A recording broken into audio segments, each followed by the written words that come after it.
చదువుతున్నాను చూడండి. ఆదికాండము 28వ అధ్యాయం 19వ వచనం చదువుకుంటే 21 వరకు చక్కని మాటలు రాసి ఉన్నాయి. ఆ స్థలమునకు బేతేలని పేరు పెట్టెను. ఏ స్థలము? మాట్లాడుతున్నది ఏ స్థలము? ఆ స్థలమునకు బేతేలని పేరు పెట్టినంటే అండి అది దేవుని మందిరము అని అర్థం. అలా చెప్పండి. బేతేలు అంటే అర్థం ఏంటి? దేవుని మందిరం. ఆ మందిరమునకు ఏమని పేరు పెట్టాడంటే దేవుని మందిరమునకు బేతేలని పేరు పెట్టాడు. ఇప్పుడు మనం ఎక్కడ ఉండాలి? ఇక కిందకు చదువున్నాను. మొదట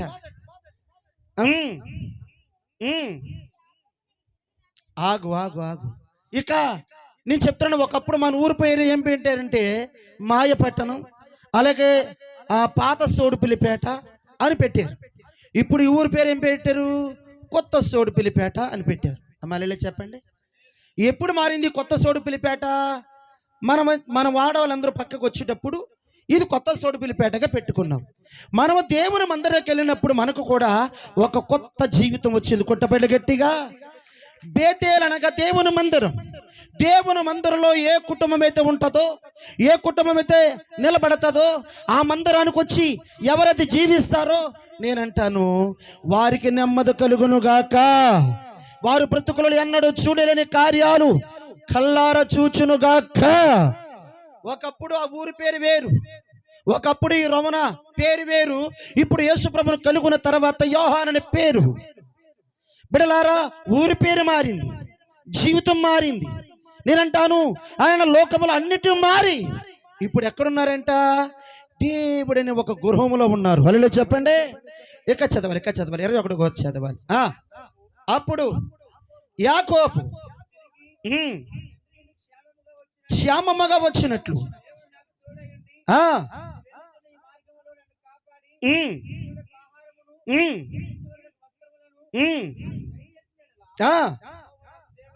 చాలు.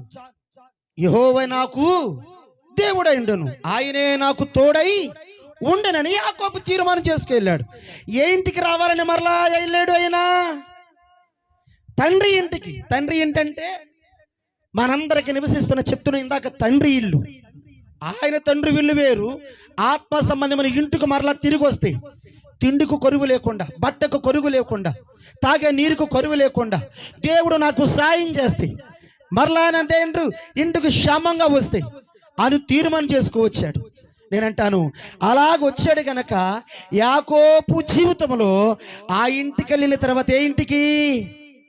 తండ్రి ఇంటికి వెళ్ళిన తర్వాత తన బ్రతుకు మారింది, తన స్థితే మారింది, తన యాషధారణ అంతా మారిపోయి పాత బ్రతుకుపోయి ఇశ్రాయేలు అని పేరు పెట్టాడు. కుట్టపల్లి గట్టిగా.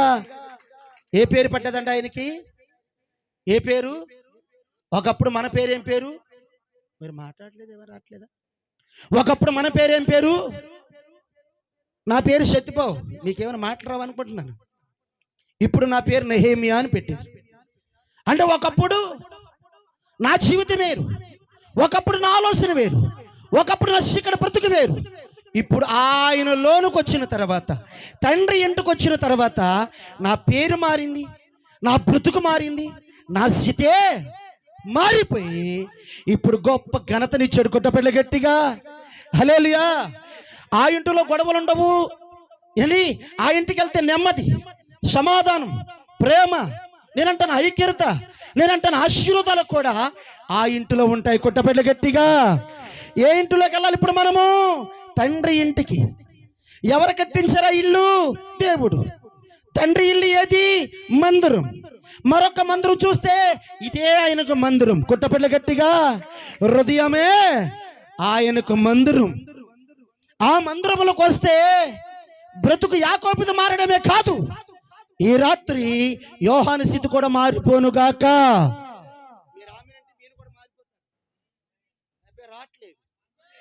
ఇది సరిపోదు, ఇక సరిపోదు. మందిరంలోకి వస్తేనే ఆనందం. దేవుడు కట్టించిన ఇల్లది, దేవుడు నిర్మించిన ఇల్లు. ఆ తండ్రి ఇంటికి వెళ్ళాడు, చేరాడు, అనుకున్న ప్రయాణం చేసిందంతా కూడా సఫలమైంది. కానీ యాకోబు జీవితమే మారిపోయింది. కొట్టపల్లి గట్టిగా. మారిపోయిందా? మారిపోలేదా? బిడ్డలారా, మన జీవితంలో గొప్ప కార్యాలు జరగాలంటే మనము కూడా తండ్రి ఇంటికి వెళ్ళాలి. ఎవరు కట్టించింది ఇల్లు? అది దేవుడు కట్టాడు. ఆయనే పేరు పెట్టాడు. బేతేలు తీసేసి ఏమని పేరు పెట్టాడంట?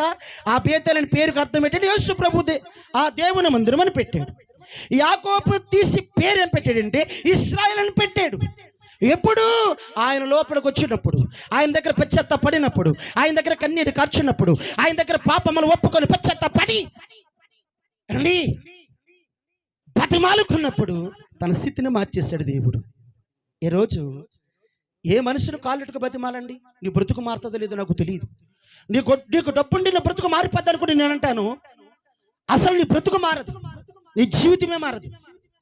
యేసు ప్రభువుని పట్టుకొని ఆయన సన్నిధిలో ఎవరైతే ఉంటారో, ఆ ఇంట్లో ఎవరైతే ఉంటారో, యాకోబు తండ్రి ఇంటికి వచ్చినప్పుడు బ్రతుకు మారినట్లు ఎలాగా అయితే దేవుడు యాకోబు తోడుగా ఉన్నాడో నీకు తోడుగా ఉండాలంటే నేనంటాను, యాకోబు ఇంటికి అంటే తండ్రి ఇంటికి వచ్చినట్లు మనము కూడా దేవుని మందిరం ఉండును గాక, ఆ తండ్రి దగ్గర చేరును గాక. మనకు చాలా ఆలోచనలు వస్తూ ఉంటాయి. ఏదైనా శోధన కలగే కానీ యేసుప్రభు నమ్ముకున్నావా మంగ, అందుకే కర్మ, ఈ దుఃఖాలు, ఏడుపులు అంటారు. బిడ్డలారా, యేసుప్రభు నమ్ముకునేవాడికి ఏమైనా కష్టాలు రావట్లేదా? నమ్మకలేనికి ఏంటి హైలైట్ గారు? వాళ్ళు ఏమైనా కష్టాలు రావట్లేదా? జరాలు లేవా? వాళ్ళు మందులు వేసుకోవట్లేదా? శరీరం ఎప్పుడు అందరికీ ఒకటి, ఆత్మ ఎప్పుడు సిద్ధమే. కొట్టపల్లి గట్టిగా. మనం నమ్ముకున్న దేవుడు సర్వశక్తి కలిగిన దేవుడు, సర్వాధికారి. ఆయన డాక్టర్ల కంటే పరమ డాక్టర్, పరమ వైద్యుడు. ఆయన గొప్ప కార్యాలు చేయగలిగాడు.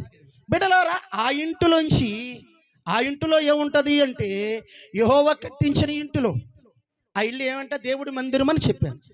ఆ మందిరంలో ఆ ఇంటిలో ఏముంటుందంటే చూడండి, రూతు గ్రంథం 1వ అధ్యాయం 1వ వచనం. రూతు గ్రంథం 1వ అధ్యాయం 1వ వచనం.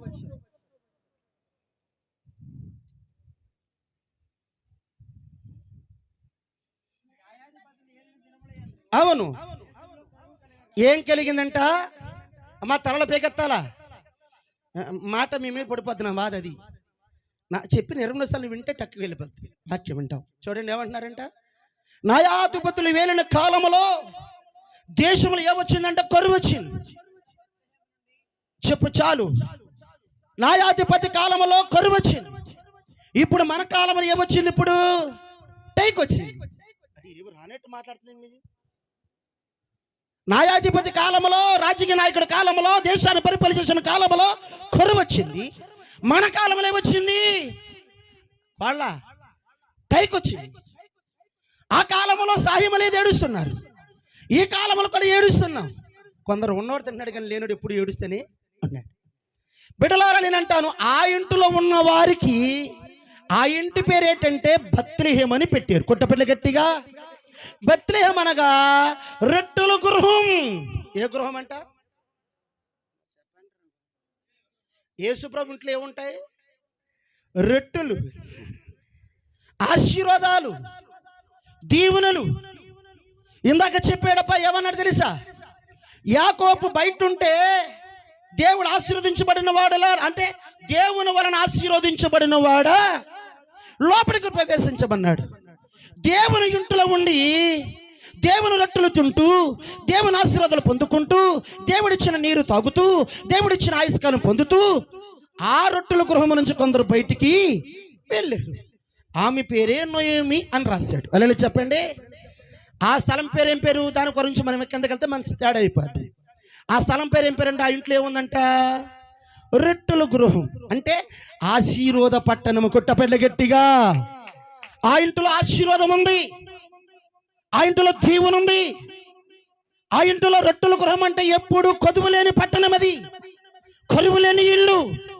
న్యాయాధిపతి కాలంలో కరువు వస్తే, చిన్న శ్రమ వస్తే, మన కష్టకాలంలో చిన్న విరిగి వస్తే, చిన్న బాధ వస్తే తట్టుకోలేము మనం. అసలు ఈ కొడిపేటో నాకు అర్థం అవ్వట్లేదు. నేనంటాను, నీ మాట వలన పరలోక గడప కూడా ఎక్కలేవు. జాగ్రత్త. అలా చెప్పండి. తొందరపడిపోయినాడు దారి తిప్పుతాడు. నిలుచుండి ఆలోచించావా? దేవుడు ఆశీర్వాదాలు నీ మీద గుంపేస్తాడు. గొప్ప గట్టిగా దేవుని కృపతో నింపుతాడు బిడ్డ. అసలు ఈ రాత్రి కాల సమయంలో బత్లెహేంలో ఉండాలి మన ఇల్లు, ఆశీర్వాద పట్టణంలో ఉండాలి మన ఇల్లు, దీవించే యేసే రెక్కల కింద ఉండాలి మనం, ఆయన కృపతో వర్ధిల్లాలి మనం, ఆయన సన్నిధి, ఆయన ప్రసన్నత బిడ్డలారా, అలాంటి స్థలంలో ఉంటే మనము ఇల్లే, మన కుటుంబమే ఒక ఆశీర్వాద పట్టణంగా మారిపోతుంది. కుట్టపెట్ల గట్టిగా హల్లెలూయా. బిడ్డలారా, నాబాను ఇంటిలో యాకోబు ఎన్ని సంవత్సరాలు ఉన్నాడు? ఎందుకు 14 సంవత్సరాలు చేశాడు? పిల్ల కొరకు చేశాడు అంతే. అసలు చెప్పేయాలి అది. మనం ఎందుకు చేయాలో తెలుసా? ఇంట్లో ఎందుకు ఉండాలో తెలుసా? మనం ఇక్కడ దీవించబడాలంటే యేసయ్య ఇంటిలో ఉండాలి. కుట్టబెడ్ల గట్టిగా. మన పిల్లల కొరకు, లేకపోతే డబ్బు కొరకు, బంగారం కొరకు, ఆస్తు కొరకు కాదు. ఇక్కడి నుంచి దీవించబడి ఉన్నతమైన పరలోక పట్టణంలోకి వెళ్ళాలి. కుట్టబెడ్ల గట్టిగా. అందుకు ఆ ఇంట్లో ఉండాలి. శ్రమ వస్తుంది, కష్టము కలుగుతుంది. ఏంటి? కరువు ఆ కాలంలో ఉంది. ఇరుకులు, ఇబ్బందులు, రోగాలు, సమస్యలు అప్పుడు ఉన్నాయి, ఇప్పుడు ఉన్నాయి. కానీ మన ఇల్లు ఎలా ఉండాలంటే బత్లెహేములా ఉండాలి. కొట్టపెట్ల గట్టిగా. ఏముండాలంట? బత్లెహేము అంటే ఎలా ఉంటుంది? బిడ్డలారా, మనం ఏ ఇంట్లో ఉండాలి? ఇప్పుడు దేవుడు కట్టించి ఇంట్లో ఉండాలి. ఆ ఇంట్లో ఉందంట ఆశీర్వాదం ఉంది, తరగని ఆశీర్వాదం. ఆ ఇంటిని విడిచిపెట్టిన నోయమీరాలు ఏడ్చినమో కానీ ఆ ఇంటిలో ఉన్న బత్లెహేములో ఉన్న ఇశ్రాయేలు ప్రజలందరూ, యూదులందరూ, క్రైస్తులందరూ, ఆ పట్టణంలో అంజులు అందరూ కూడా ఆశీర్వదించబడ్డారు. కుట్టపెట్ల గట్టిగా. కరువు లేదా పట్టణానికి? కాస్త చిన్న శ్రమ తట్టుకోలే మన జీవితంలో. ఇంత మాట అంటున్నాడండి, ఎలా భరించాలంటారు? బిడ్డలారా, భర్తకు భార్య, భార్యకు భర్త, వాళ్ళిద్దరికి చివరి వరకు ఉంటుంది. ఈ పోట్లాట ఇప్పుడే లేదు, ఫస్ట్ నుంచి కూడా ఉంది. సరి చేసుకున్న వారు మంచివారు. ఒకరినొకరు అర్థం చేసుకోకపోతే మనం ఏం చేయలేం. కానీ ఆశీర్వాద పట్టణముగా మన ఇల్లు ఉండాలంటే, మన గృహం ఉండాలంటే ఇకేం ఉండాలి చూస్తే లోకాసు వార్త ఈ మాటను జాగ్రత్తగా మనం చదువుదాం. 15వ అధ్యాయం 8వ వచనం నుండి 9 వరకు. ఏ స్త్రీకైనను అవును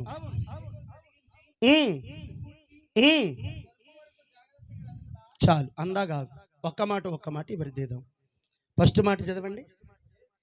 ఏ స్త్రీకైనా ఎంత ఉంటేనంట, అమ్మ మీకు చెప్తాను, మీ ఇంట్లో 10 చీరలు ఉన్నాయి, చీర పోయిందనుకో జాగ్రత్త ఎదుగుతావు వెదకవా అమ్మ చెప్పంట. 30 రూపాయలు చీర అనుకో, పిల్లలు కూడా చీర అనుకో, ఎదుగుతావా ఎతకవా?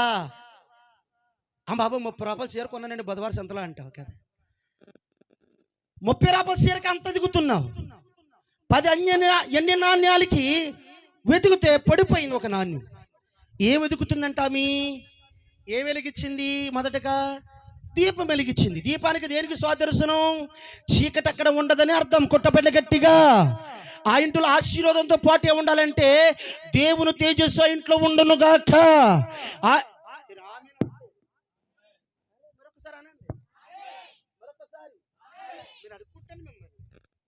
వెళ్తాడా?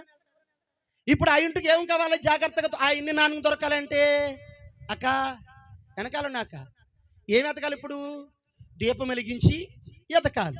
దీపం అంటే అర్థం ఏంటంటే మనం ఎప్పుడు వెలుగుతూ ఉండాలి. కుట్టపెట్ల గట్టిగా. వెలిగించబడుతూ ఉండాలి, ఆత్మతో నింపబడుతూ ఉండాలి. మనం జాగ్రత్తగా యేసయ్య పాదాలు పెట్టుకుని ఎదుగుతూ ఉండుతూ ఉండాలి. హల్లెలూయా చెప్పండి. ఎలాగెతకాలంట? జాగ్రత్తగా. ఎన్ని నాళ్ళు పడగొట్టుకుందామి? 10 ఏం పోయింది? 1 పోయింది. దొరికే వరకు ఏం చేస్తుందంటే ఎదుగుతుంది. ఇప్పుడు ఆ ఇంటికి ఏం ఉండాలి? నాణ్యం దొరకాలంటే దీపం ఉండాలి. నేను అంటాను, దీపానికి దేనికి స్వాదర్శనం అంటే పరిశుద్ధాత్మకు స్వాదర్శనం. కొట్టపట్ల గట్టిగా. ఆత్మతో ఎప్పుడు నింపబడుతూ ఉండాలి, ఎప్పుడు ఆరాధన జరుగుతూ ఉండాలి, శుద్ధించే గృహముగా మారుతూ ఉండాలి, ఎప్పుడు యేసయ్యని పాదాలు పట్టుకుని ఉండాలి, దేవుని మహిమపరిచే బిడ్డలుగా ఉండాలి. వాళ్ళని యేసుప్రభుని నమ్ముకొని ఇలా కుక్కలా కొట్టుకుంటారా? మన సిగ్గులేదా? యేసుప్రభుని నమ్ముకొని భర్త భార్యకు నమ్మదలేదంటే మనకు సిగ్గు కదా? గమనించండి బిడ్డలారా. దేవుడు వెలుగుతూ ఉన్నాడు అంటే మనం ఆరిపోయిన దీపాలు మన ఇంట్లో ఏమని చేసిందంటే ఆ దీపం వెలిగించింది. నేను అంటాను అన్నమాట, మీ ఏదైనా పడిపోయినప్పుడు జాగ్రత్తగా వెతకాలంటే ఏంటి? పొరిపోయినా నాణ్యం దొరకాలంటే దీపం వెలిగించాలి. ఒకటి ఏమన్నానంటే పరిశుద్ధతకు సాదృశ్యం అది. కొట్టపెట్ల గట్టిగా. ఆత్మతో నింపబడుతూ ఉండాలి. రెండోటి ఏమన్నాడు అక్కడ? జాగ్రత్తగా ఎతకాలి. ఎలాగెతకాలంట? జాగ్రత్తగా ఎతకాలి. ఒకవేళ ఎక్కడైనా పొడిపోయింది దొరకాలంటే ఏం చేయాలంటే చిన్న బంగారు ముక్క పొడిపోయింది అనుకోండి, అది చాలా కానదు. పూర్వకాలంలో బంగారు ముక్కలు దొరకాలంటే సముద్ర తీరానికి వెళ్ళి పెద్ద చక్కలట్టుకెళ్ళి ఆ బంగారు ముక్కను తవ్వుకుంటూ వస్తామంటే ఇంత ముక్క దొరికితే చాలు. ఆ అమ్మాయి నాకు బంగారు ముక్క దొరికింది, నాకు బంగారు ముక్క దొరికింది అని. ఇప్పుడు ఎవరితో బంగారం తెలియదు. సముద్ర వారానికి వెళ్తే చిన్న బంగారం ముక్క దొరికితే ఎంతో చాటుపడిపోయింది. నేనంటాను, యేసు ప్రభు నీకు దొరికే వరకు కూడా, యేసు ప్రభు నీ ఇంటిలోకి వచ్చే వరకు కూడా, యేసు ప్రభు ఇచ్చిన దీవెన నీ ఇంటికి వచ్చే వరకు కూడా, యేసు ప్రభు ఇచ్చిన నెమ్మది నీ ఇంటికి వచ్చిన వరకు కూడా, యేసు ప్రభు ఇచ్చిన ఆశీర్వాదాలు మీ ఇంటికి వచ్చిన వరకు ఒక్కడు క్రైస్తవుడు అన్నవాడు ప్రతి ఒక్కడు జాగ్రత్తగా ఎతకాలి. అంటే జాగ్రత్తగా ఎతికి ప్రార్థన చేయాలి. కొట్టబడ్డ గట్టిగా హల్లెలూయా. ఇంట్లో ఏదైనా నాన్నపోతే ఎంత జాగ్రత్తగా ఎదుగుతావో, భక్తి జీవితంలో ఏదైనా పడిపోతే, ఎక్కడైనా జారిపోతే, ఎక్కడైనా మాట దూరగా, తలంపుల దూరగా, హోహల దూరగా ఎక్కడైనా పడిపోతే యేసయ్య పాదాలు పెట్టుకుని, ప్రభువా నన్ను సరిచేయి, నేను ఇక్కడ పడిపోయాను ప్రభువా, నా భక్తి జీవితం కూడా పడిపోయింది, నా ఆత్మ జీవితం కూడా పడిపోయింది అని జాగ్రత్తగా ఎదుక్కొని అది దొరికితే నీ బ్రతుకు దంజిదైపోనుగాక, నీ జీవితం ఆశీర్వాదకరంగా మారిపోనుగాక. బిడ్డలారా, దేవుని జాగ్రత్తగా వెతికేవారు లేరు. ఎలా ఎతకాలంటే దొరికే వరకు ఎతకాలన్నాడు. అమ్మా ఎతకాలి, ఎదకొద్దా? అప్పుడప్పుడు ఎతకడం కాదు, నిత్యము కూడా వెతకాలి. దేవుడు మనకు దొరికే వరకు, దేవుడిచ్చిన వరాన్ని, దేవుడిచ్చిన సాక్ష్యాన్ని, దేవుడిచ్చిన బహుమానాన్ని, దేవుడిచ్చిన ఆశీర్వాద వచనాలు నీకు దొరికే వరకు కూడా జాగ్రత్తగా వెతకాలి. ఇక చదువునమాట, అది దొరికేటప్పుడు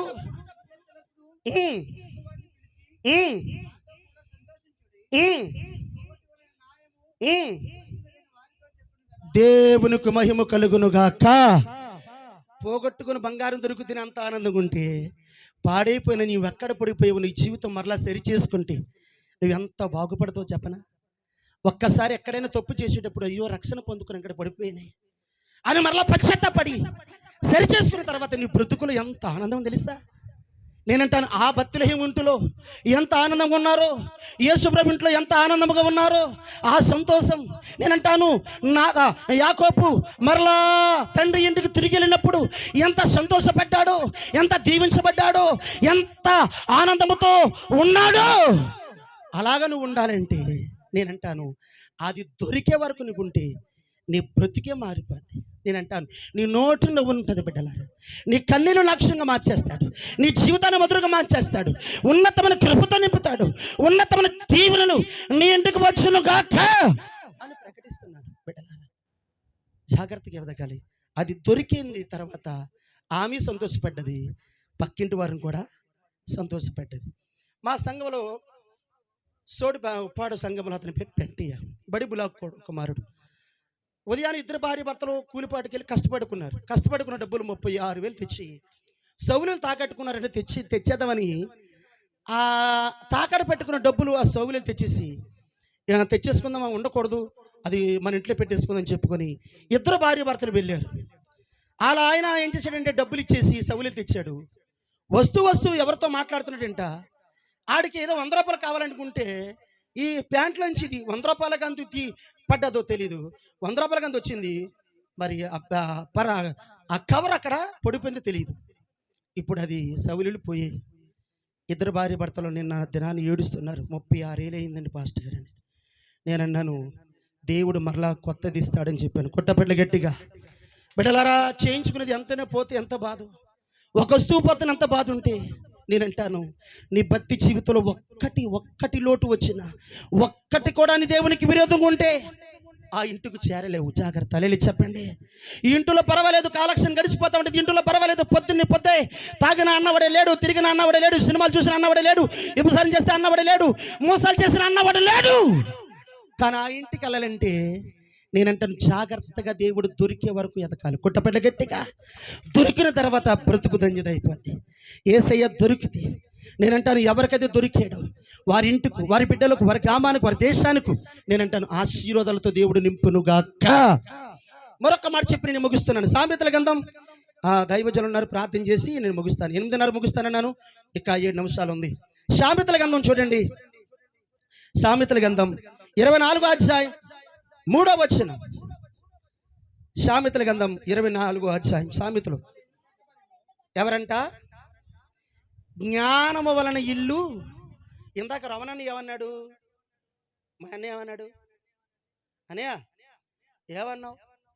నేనే అల్లేసాను, నేనే సిమెంట్ పోసాను, నేనే చేశాను అన్నావు. కానీ ఆ జ్ఞానం ఎవరిచ్చాడు నీకు? దేవుడిచ్చాడు. అలా చెప్పండి. అవునంటారు కాదంటారు? ఏంటి చెప్పట్లేదు. ఎవరిచ్చారు ఈ జ్ఞానం? సొలొమోను లాంటి వాడికే దేవుడిచ్చాడు. ఈరోజు జగన్ వారికే దేవుడిచ్చాడు. మనుషులు ఇచ్చిన జ్ఞానం కాదండి, పరిపాలించాలండి. ఏండి, 2 పిల్లలను తిప్పుకోలేక 3 శరీరాలు తాగేసి బాబాయ్ లమ్మా అని ఎడుతూ ఉంటుంది. 100 సంఘాన్ని నడిపించేవాడు తెలుస్తుంది ఆ భారం ఏంటో. 10 మంది పిల్లలు కని ఆ 10 మంది పిల్లల కష్టాలు చూసినట్టు తెలుస్తూ ఉంటుంది బాధ ఏంటో. ఆలోచించండి. మనం ఒక్కసారి గమనిస్తే ఈ సంగతి మనకు తెలుస్తూ ఉంటుంది. ఎవరిచ్చారు ఈ జ్ఞానం? జ్ఞానము వలన ఏం చేయాలంటే మనము ఇల్లుని కట్టుకుంటావు.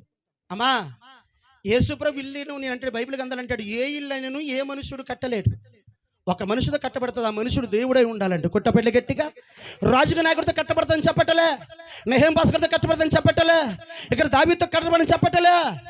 యేసు ప్రభుతో ఇల్లు కట్టతావు. ఆ ఇంటిలో యేసయ్య ఉంటాడు. కొట్టపెట్ల గట్టిగా. ఆ ఇంటిలో దేవుని దీవెన ఉంటది. బిడ్డలారా చూడండి ఏమంటారు? ఆ ఇల్లు జ్ఞానముతో కట్టాలి అంటే ప్రతి ఒక్కడు జ్ఞానం ఉండాలి. భర్త భార్య ఈ గదిలో ఉన్నప్పుడు మనం ఏం చేయాలంటే జ్ఞానం. మనకేం కావాలంటే జ్ఞానం ఉండాలి. మునుపుడిలాంటి మాటలు మనం ఆడుకోకూడదు. ఇప్పుడు ఇన్నాళ్ళు ఒకలాగా ఉన్నారు రవణనీయ మంగ. ఏంటి యోహానని పెట్టాను అన్నయ్య గారు, మీకు పిల్లలకు అన్నారు. ఆ పిల్లలకు అల్లుళ్ళు వచ్చారు, మీరు మనమళ్ళు వస్తున్నారు, మనవరాళ్ళు వస్తారు. వీళ్ళందరూ ఎత్తాలి, ఎత్తి లాలించాలి. కానీ మనకి ఏముండాలి? ఇప్పుడు జ్ఞానం ఉండాలి. అల్లుడు వచ్చిన తర్వాత మీ ఇద్దరు కైకేలు ఆడుకున్నారు ఇంకో అతను ఏమనుకుంటాడు? మా అల్లుడు ఇదాడు కొత్త పిల్లలు ఇంటికి వచ్చాను, అటమాసం ఉండరు కానీ మా అత్త మామూలు గారు సమాధానం లేదురా అంటారు. అంటారా అంటారా? ఇప్పుడు ఎవరెవరో తెగ్గిపోయారనుకో ఇల్లు ఎలా ఉంటుంది? సమాధానం అయిపోతుంది. లేదులే నువ్వు కత్తి అంటే ఇటు గొడ్లంటే ఎలా ఉంటుంది అంటే కత్తికి సనలాగా ఉంటుంది. తగ్గించుకుంటే సరి చేసుకుంటుంది. నేనంటాను దేవుని పాదాలు పెట్టుకొని జ్ఞానం ఇవ్వండి అయ్యా. నా భర్తను ఎలా మాట్లాడాలో, నా భార్యతో నేను ఎలా మాట్లాడాలో, వచ్చిన పిల్లలతో ఎలా మాట్లాడాలో, ఈ ఇంట్లో ఎలా నివసించాలో, ఈ ఇంట్లో ఎలా ప్రార్థన చేయాలో, ఎలాగ నేను దీవించబడాలో, ఎలాగ జీవితంలో పొందుకున్న రక్షణ ఎలా కాపాడుకోవాలో తగిన జ్ఞానం నాకు ఇచ్చి, అయ్యా నా కుటుంబానికి నువ్వే సెక్యూరిటీగా, నా కుటుంబానికి నువ్వే అధిపతిగా, నా కుటుంబానికి నువ్వే దీపముగా, నా కుటుంబానికి నువ్వే ఒక రక్షకుడిగా ఉండు ప్రభాని ఏసేని జ్ఞానం అడిగితే ఇస్తాడు. కొట్టినప్పట్ల గట్టిగా. డబ్బును అడిగితే ఇచ్చాడు అనుకో, డబ్బు ఉంటే జ్ఞానం రాదండి. అటు రెచ్చిపోతాడు, మామూలుగా ఉండదు. ఒకప్పుడు సిరిగిపోని సొక్క వేసుకున్నాడికి 10 ఏళ్ళు కట్ట కనపడదు అనుకో, ఎలా ఉంటాడంటే మీరే చెప్తూ ఉంటాడు. అంటే 10 ఏళ్ళు కట్ట చూశాడు కనుక. ఒకప్పుడు సిరిగిపోని సొక్క, ఒకప్పుడు గుడిసిపాక, ఒకప్పుడు పనికిరాని స్థితిలో ఉన్నాడు. కానీ ఇది ఇచ్చింది ఎవరు? దేవుడు. దేవుని స్తోత్రం చెప్పండి. అందుకే 103వ కీర్తన అంటాడు దావీదు, ఏమంటాడు తెలుసా? నా ప్రాణమా యెహోవా ఇచ్చిన, అంటే ఆయన చేసిన ఉపకారం దేనిని మర్చిపోక నేను రాజైపోయిన 20 ఎక్కుతున్నావా నా ప్రాణమా? ఇచ్చిన బట్ట అయింది, ఇచ్చిన గౌరవం అయింది, ఇచ్చిన ఈ చాప అయింది, ఈ భవనాలు కూడా అయినాయి అని ప్రాణాది చెప్పుకుంటున్నాడు. కొంతమంది చెప్పుకోవట్లేదు. పక్క మంది చెప్తుంది నేను ఎంత అని తెలుసా, నేను ఎంత గొప్పదని తెలుసా, నువ్వు ఎంత గొప్పదానువు, నేనెంత గొప్పదాన్ను. పక్కన ఆయన చూస్తున్నాడు, ఆయన రాస్తున్నాడు. ఆయన కొట్టపెట్ల గట్టిగా రాసి ఒక రోజు లిస్ట్ తిప్పుతాడు. లిస్ట్ తిప్పితే మన బ్రతుకు ఎలాగైపోద్దంట? సమరశ్రీ గుట్టు బయటపడిన మరపడుతుంది. అప్పుడు బాధపడకుండా జ్ఞానం సంపాదించుకో. ఇంటిని కట్టించుకున్న ప్రతి ఒక్కడికి ఉండాలంట జ్ఞానం. అలా చెప్పండి. ఇక చూడు నేను వివేచన వలనంటే స్థిరపరచును. అంటే వివేచన జ్ఞానం అంటే అర్థం ఏంటి? చూడండి, శాస్త్రులు పరిశీలి ఉండేవారు ముందు. ఏదో అంటే మునుప్పుడు ఏం జరుగుతుందో జ్ఞానం సంపాదించుకునేవారు. వివేచన అంటే కనిపెట్టేవారు. అలా చెప్పండి. వివేచన ఇదిగో మనకి ఏదో దర్శనం వస్తుంది, రేపు ఏదో జరిగిపోద్దేమో అని వివేచన అంటే జ్ఞానం ఉండాలి. చూడండి, కొంతమంది ఏం చేస్తారంటే ఆ పూట కొండేసుకుని మరలా రోజు పడుకో ఆ కొండ తిరగేస్తారు. వివేచన అంటే అర్థం ఏంటంటే రేపటి కొరకు ఆలోచించుకున్నవారు, భక్తి జీవితంలో ఆలోచించుకున్నవారు, విశ్వాస జీవితంలో ఆలోచించుకున్నవారు వివేచన వరం. ఇక స్పీడ్గా చదవన్నారు.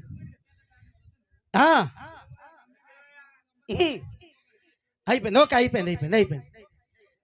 దేవునికి స్తోత్రం. చెప్పాలి. అయిపోయింది.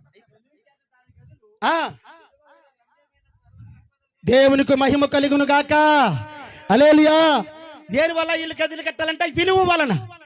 ఇలువ ఎప్పుడు వచ్చిందో తెలుసా? జక్క ఇంటికి రక్షణ కలిగినప్పుడు ఇలువ వచ్చింది. నేనంటాను, చేనేత గారి రక్షణ కలిగినప్పుడు ఇలువ వచ్చింది ఆ ఇంటికి. బిడ్డలారా, ఇలాగ ఆలోచిస్తే హృది అనే తల్లికు రక్షణ కలిగిన తర్వాత ఇంటికి ఇలువ వచ్చింది. ఈ ఇంటికి ఎప్పుడు వచ్చింది తెలుసా? యేసు ప్రభువును కలిగిన తర్వాత మన అందరికంటే విలువ వచ్చింది. కొట్టపల్లి గట్టిగా. ఆ ఇల్లు రంజముగా ఉంది ఏంటి? ఆ ఇల్లు శృంగారముగా ఉంది. ఆ ఇల్లు దీవించబడుతుంది. తన బిడ్డలు, తన కుటుంబం అందరూ కూడా ఆశీర్వదించబడును గాక. ఆ ఇల్లు ఎలా ఉంటుందంట? రమ్యము కంటే అండి పరలోకమేనా అంతఃపురం చేరాలని నా తాపత్రయం. యేసు దేవరా కనికరించవా, ఆధారు చూపవా. యేసు దేవరా కనికరించవా, దారి చూపవా. పరలోకమేనా అంతఃపురం చేరాలని నా తాపత్రయం. హల్లెలూయా. ఈ ఇంటిని ఎలా ఉండాలంటే రమ్యముగా అంటే శృంగారముగా. దేవుని మహిమతో ఇల్లు నింపబడును గాక, సువాసనతో నింపబడును గాక, ప్రార్థనతో నింపబడును గాక, ఆత్మతో నింపబడును గాక. రవణకు మంగకు తనకిచ్చిన ఇద్దరు కూతురు, అల్లుడు, వారి పిల్లలు, అత్త, మాంగారు, తల్లి, తండ్రి, అన్నదమ్ములందరూ కూడా ఈ ఇంటి వారందరూ రమ్యమైన ఇంటిలో దీవెనకరంగా మారిపోను గాక. ఒక శృంగారమైన ఇల్లుగా మారిపోను గాక. దేవునికి మహిమ కలిగిన ఇల్లుగా మారిపోను గాక. ఆయన మచ్చుకున్న ఇల్లుగా మారిపోను గాక. ఇంకా చెప్తే చాలా మాటలు ఉన్నాయి. ఈ మాట వారింటిలో నెరవేర్చి వారు బ్రతుకుకు రమ్యమైన యేసుని మీరు కలిగి ఉంటే శృంగారమైన పరలోకం పట్టణానికి చేరతావు, లేదా మరొక పట్టణానికి ఉంది. అది నేను చెప్పను. అలా చెప్పండి. ఆ మహిమ కలిగిన పట్టణానికి మనం వెళ్ళాలంటే, శృంగారమైన ఇంటిలో మనం ఉండాలంటే, నేనంటాను, ఈ శృంగారమైన దేవాలయంలో మనం చేరి ప్రతిరోజు కన్నీరు కార్చి ఆయన నిర్మించిన ఇంటిలో మొదటి మాట ఏం చెప్పాను? ఏ ఇల్లు అంట? ఇల్లు అమ్మా బేతేలు అనగా అర్థం ఏంటి? దేవుని ఇల్లు. ఆ ఇంటిలో రవణ కుటుంబం అంతా చేరింది. తన తల్లిదండ్రులు కూడా చేరునుగాక, అత్త మామ చేరునుగాక, తన బంధువులందరూ ఆ ఇంటిలో చేరునుగాక. ఆ ఇంటిలో ఉన్న దీవెనలు, రమ్యములు, ఆశీర్వాదాలు, రక్షణలు, ఆ నెమ్మది, సమాధానం అన్ని ఈ ఇంటికి వచ్చునుగాక. అంటే చెప్పిన మీ అందరికీ వస్తుంది. ఈ మాటలు మనందరి వెనుకలు దీవించి వారి కుటుంబాన్ని ప్రత్యేకంగా ఆశీర్వదించునుగాక.